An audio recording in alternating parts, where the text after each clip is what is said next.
Kali ini saya akan membawakan alur cerita baru yang berjudul Seorang Sampah Menganggap Dirinya yang Terkuat. Jadi, tanpa berlama-lama lagi, mari masuk ke intro.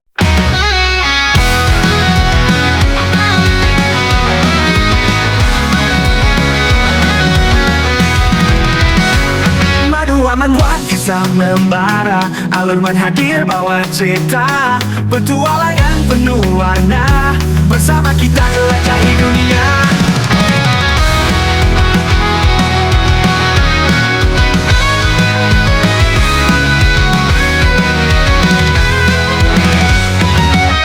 Cerita diawali dengan guntur yang menggelegar di atas gunung. Dan seseorang yang menjelaskan, seperti yang kita ketahui bersama, guntur biasanya menandakan ada orang yang terisekai. Ya, meskipun ada sedikit kesalahpahaman, terlihat seseorang yang menarik sebuah kertas bertuliskan Master nomor 1 di dunia. Seni bela diri Venerable Demon Ziwei tak sengaja memukul pelayan penginapan yang bernama Ah Wei hingga tewas. Lalu orang itu mengatakan bahwa sepertinya orang ini bereinkarnasi, bahkan tanpa membaca semua informasinya. Tapi harusnya ini tidak akan menjadi masalah besar, kan? Namun protagonis ini tampaknya memiliki kesalahpahaman yang cukup serius. Terlihat seseorang yang memarahi protagonis karena ia yang bertingkah seenaknya. Namun protagonis menganggap bahwa itu adalah tantangan, dan ia juga berpikir bahwa meskipun tubuhnya lemah, tapi ia bisa dengan mudah menghabisi orang itu. Jadi dengan sikapnya yang seperti itu, entah sampai kapan sang protagonis ini bisa hidup. Dan singkatnya ini adalah kisah di mana Husky yang konyol salah mengira dirinya adalah seekor serigala. Jadi itulah prolog dari cerita kali ini, dan mari masuk ke cerita yang sesungguhnya. Scene memperlihatkan seseorang yang sedang melihat video yang ia upload tentang seseorang yang akan menghadapi duel hidup dan mati. Namun saat orang itu sedang teralihkan, karena melihat videonya yang viral, tiba-tiba saja Trukun datang dan menabraknya, hingga ia langsung berpindah ke depan seseorang yang mengurus orang yang telah mati. Melihatnya, orang itu bertanya, apakah dirinya telah mati? Lalu dengan malasnya administrator berujar di dalam hati, "Hei, aku harus bergegas, karena aku sudah tidak sabar untuk pulang kerja, dasar pria bodoh." Kemudian administrator mengatakan bahwa karena video short yang kau buat telah membawa kebahagiaan bagi banyak orang, maka kau mendapatkan pahala melebihi standar. Jadi kau mendapatkan kesempatan untuk terlahir kembali ke isekai. Mendengarnya membuat orang itu sangat senang, dan ia bertanya, apakah dirinya boleh memilih untuk terisekai di mana saja? Namun, administrator mengatakan bahwa hal itu tidak bisa. Dan sekarang kau tekanlah mesin loterinya untuk menggacha. Lalu saat ia menekan tombolnya, seketika muncul tulisan ahli nomor 1 di Jianghu Sang Kaisar Ziwei. Hal itu pun langsung membuatnya sangat senang dengan apa yang ia dapatkan. Kemudian, administrator pun langsung menyuruhnya untuk masuk ke pintu. Karena dirinya yang sedang terburu-buru, dan dengan cepat, orang itu pun langsung berlari memasuki pintu dengan sangat semangat. Namun saat administrator ingin pulang, ia melihat bahwa tulisan di mesin gacha itu belum semuanya keluar. Dan ia pun menariknya hingga semuanya terlihat. Lalu berkata, "Ya sudah, aku bilang sistem rusak ini perlu diperbaiki karena kalimatnya jadi tidak terbaca semuanya jika tulisannya terlalu panjang." Kemudian scene berpindah ke seseorang yang terbaring di bawah gunung, dan saat orang itu bangun, ia langsung sangat senang karena menyadari bahwa dirinya telah terisekai. Dijelaskan nama orang itu adalah Li Ziwei yang memiliki identitas sebagai pelayan penginapan yang tak sengaja diserang oleh Kaisar Ziwei, sang ahli nomor 1 di Jianghu, hingga tewas. Tapi sayangnya Li Ziwei mengira bahwa dirinya adalah sang Kaisar Ziwei, ahli nomor 1 di Jianghu, yang membuatnya sangat senang. Namun, ia merasa aneh, karena bagaimana bisa seorang yang sangat kuat mengenakan pakaian yang kotor dan lusuh. Namun, ia teralihkan saat melihat ada benda seperti plakat identitas yang jatuh, dan saat ia ingin mengambilnya, tiba-tiba saja muncul 3 orang di belakangnya yang seperti bersiap untuk menyerang. Lalu salah satu orang itu merasa aneh, karena bukankah tadi Kaisar Ziwei jelas-jelas sedang bertarung di sini? Tapi kenapa sekarang auranya menghilang tanpa jejak? Mendengar hal itu, Li Ziwei dengan polosnya sembari menunjukkan plakat identitas mengaku sebagai Kaisar Ziwei. Melihatnya, orang-orang itu langsung menyadari bahwa itu adalah token perintah, kultus demonik. Jadi tidak salah lagi, itu adalah Kaisar Ziwei. Ditambah lagi, hal ini sesuai dengan reputasinya, yang suka mengubah penampilannya. Apalagi, aura berdarah ini tidak bisa disembunyikan sama sekali. Dasar kejam sadis, dan suka menghabisi orang-orang. Kau telah menghabisi begitu banyak orang hanya demi teknik menjengkelkan itu. Tapi aku sudah mendengar semuanya, bahwa kau telah terinfeksi cacinggu dari pavilion Marriottku dan kekuatanmu tidak sebaik sebelumnya. Mendengar hal itu seketika membuat Li Ziwei panik, karena mengira bahwa dirinya telah terkena racun yang membuatnya harus berpura-pura menjadi orang biasa. Lalu orang-orang itu pun langsung mengarahkan pedangnya ke Li Ziwei, sembari berkata, "Hari ini kami pastikan akan mengambil kepalamu." Namun mendengar hal itu Li Ziwei malah tersenyum dan berkata, "Apa kau bercanda? Ingin menghabisiku hanya dengan mengandalkan kalian saja? Sebenarnya, apa yang membuat kalian berdelusi bisa mengalahkanku? Hanya dengan mengandalkan 3 orang saja," ujarnya yang berpikir bahwa dirinya adalah orang yang terkuat. Jadi meskipun terkena racun, ia yakin bisa mengalahkan mereka bertiga, padahal dirinya hanyalah NPC lemah. Namun orang-orang itu yang melihat tingkahnya berpikir bahwa mereka harus menggunakan kemampuan terbaik mereka untuk mengalahkannya. Lalu mereka pun menggunakan formasi Golden Holy Sword hingga langsung memunculkan pedang emas yang sangat besar menjulang ke atas langit. Namun karena pedang itu terlalu tinggi hingga membuat petir yang dari tadi menyambar-nyambar, seketika tergoda untuk menghampiri pedang itu, yang seketika membuat aliran listrik langsung mengalir di pedang itu. Namun Li Ziwei, ia masih salah paham dengan siapa dirinya sebenarnya. Ia pun mengarahkan tangannya ke depan seolah-olah sedang mengeluarkan kekuatannya sembari berujar di dalam hati. "Ya, meskipun aku masih belum tahu bagaimana cara menggunakan kekuatannya. Tapi sekarang orang yang telah menempati tubuh ini adalah Xiao Shuai. Jadi serahkan saja hal ini kepada insting tubuh ini." Terlihat 3 orang itu yang langsung menjadi kerangka akibat terkena sambaran petir. Lalu setelah petir itu menghilang, Li Ziwei pun membuka matanya dan melihat orang-orang itu yang sudah tewas mengenaskan. Namun ia malah mengira bahwa itu adalah perbuatannya, dan ia pun semakin kagum dengan kekuatan yang sekarang ia miliki. Lalu Sin berpindah ke beberapa waktu kemudian di sebuah tempat yang ramai. Terlihat Li Ziwei yang kagum dengan dunia Jianghu. Jianghu itu artinya dunia persilatan atau bisa dibilang dunia seni bela diri. Namun saat Li Ziwei sedang berjalan-jalan di sana, tiba-tiba saja ada anak kecil yang mengatakan, "Ibu lihat itu orang nomor 1 di Jianghu." Mendengarnya membuat Li Ziwei mengira bahwa dirinya telah ketahuan padahal ia yakin telah mengubah penampilannya. Dan saat ia mulai berpikir untuk menghabisi saja semua orang yang ada di sana, ia melihat bahwa ada poster buronan untuk menangkap orang nomor 1 di Jianghu Kaisar, Ziwei.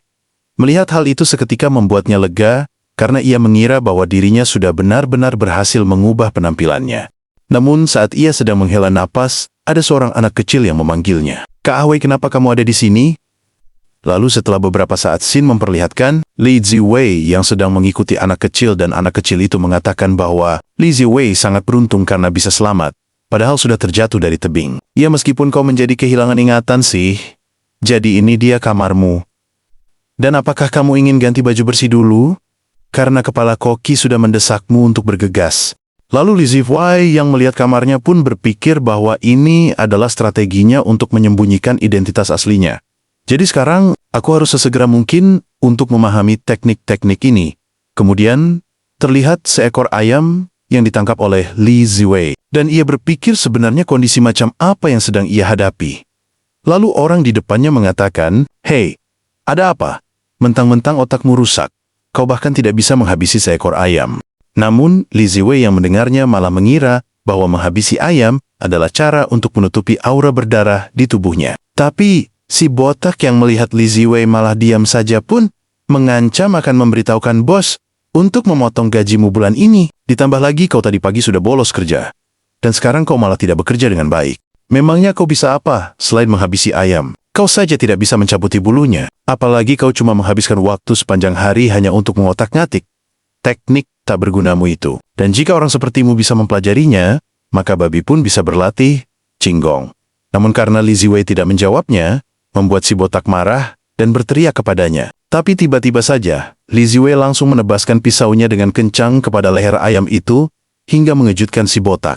Lalu, Li Ziwei mengatakan, "Hei, jadi bagaimana? Apakah ada lagi yang perlu kau jelaskan?" Kemudian, Sin berpindah. Ke beberapa jam sebelumnya, terlihat seseorang yang mengeluarkan aura yang sangat mengerikan, menganggap bahwa orang-orang yang telah ia kalahkan hanyalah segerombolan semut. Lalu, seseorang wanita yang masih bisa bertahan mengatakan bahwa bala bantuan akan segera tiba. Jadi, hari ini kita harus bisa menghentikan Venerable Demon Ziwei.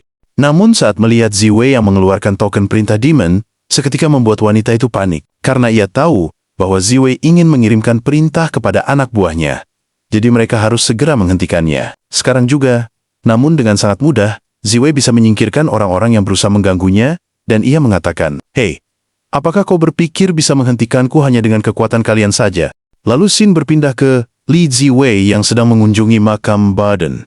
Dan ia berkata, "Sayang sekali, bahkan tulangnya pun disikat habis oleh pelanggan. Jadi sekarang berjanjilah kepadaku bahwa kau jangan menjadi ayam di kehidupan." Selanjutnya, ujarnya, yang ternyata adalah pemilik tubuh yang asli. Namun saat ia ingin pergi untuk kembali bekerja, tiba-tiba saja token perintah demon yang sedang meluncur dengan sistem navigasi pencarian arah otomatis tidak sengaja mengenai Li Ziwei hingga membuatnya terdorong jatuh ke jurang dengan sangat kencang hingga membuat dirinya seketika langsung kehilangan nyawa.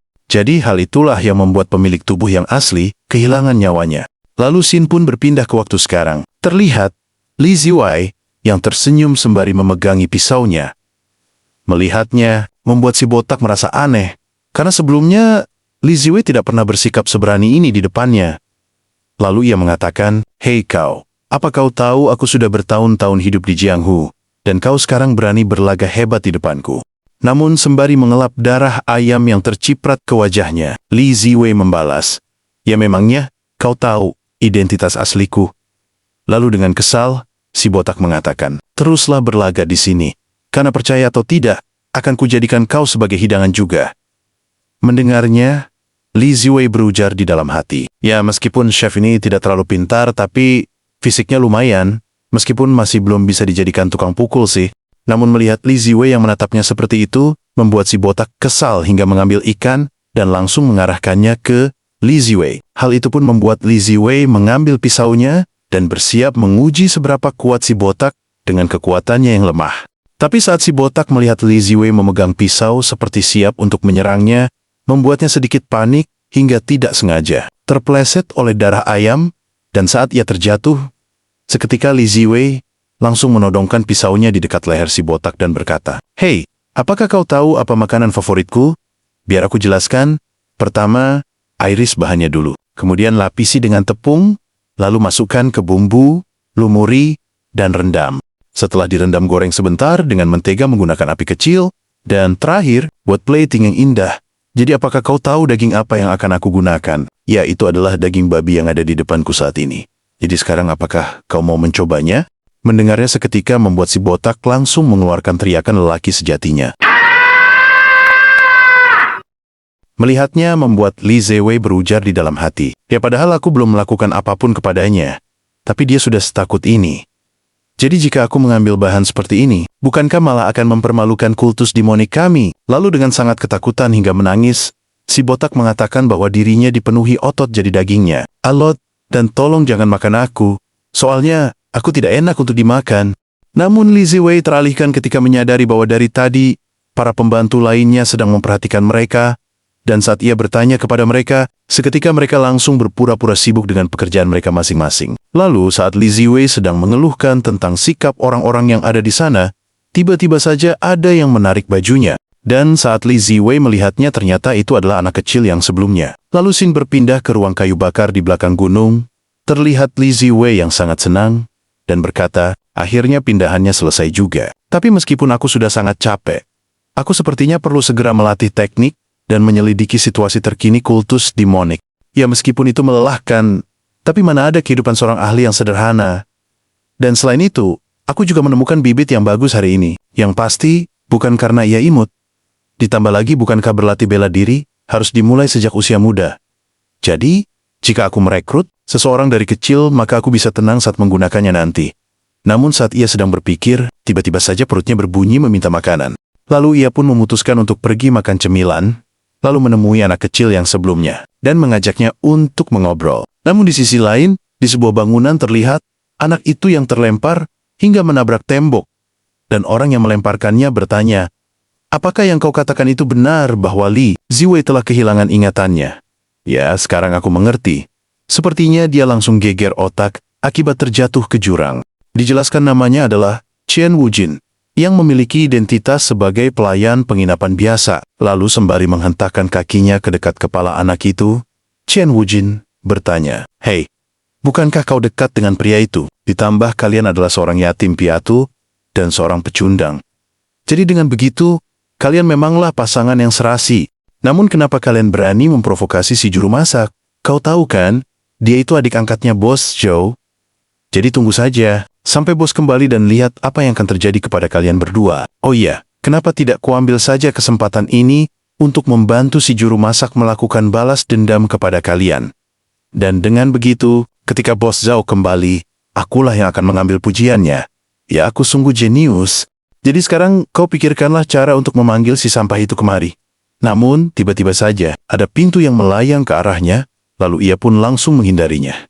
Dan saat ia melihat siapa yang telah melemparkan pintu itu, ternyata itu adalah Li Ziwei. Lalu sembari memakan bapaunya, Li Ziwei mengatakan, "Ya, semua yang perlu dikatakan, telah dikatakan. Dan hal yang perlu didengarkan juga sudah aku dengar.